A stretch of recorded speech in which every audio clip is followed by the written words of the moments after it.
ഈ കേരള ബ്ലാസ്റ്റേഴ്സ് എന്ന് പറയുന്ന ഫുട്ബോൾ ക്ലബിന്റെ അവസ്ഥ കിടിലമാണ്. കിടിലം എന്ന് പറഞ്ഞാൽ കിടിലം വളരെ മോശമാണ് എന്ന് തന്നെ പറയാം.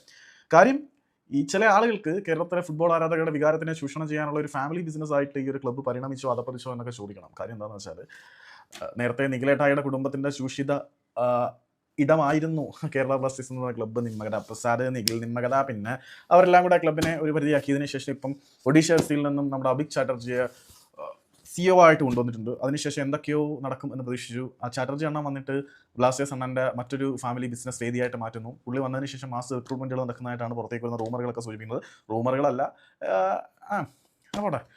അപ്പം കേരള ബ്ലാസ്റ്റേഴ്സിന്റെ കണ്ടന്റ് ഹെഡായിട്ട് പുള്ളിയുടെ സഹോദരനായിട്ടുള്ള അയാൻ ചാറ്റർജിയെ നിയമിക്കുന്നു. ഇപ്പം ഹിൽഡ ഗുരിൻ പുള്ളിയുടെ ഗേൾഫ്രണ്ട് ആണ് എന്ന തരത്തിൽ വാർത്തകൾ പ്രചരിക്കുന്നുണ്ട്.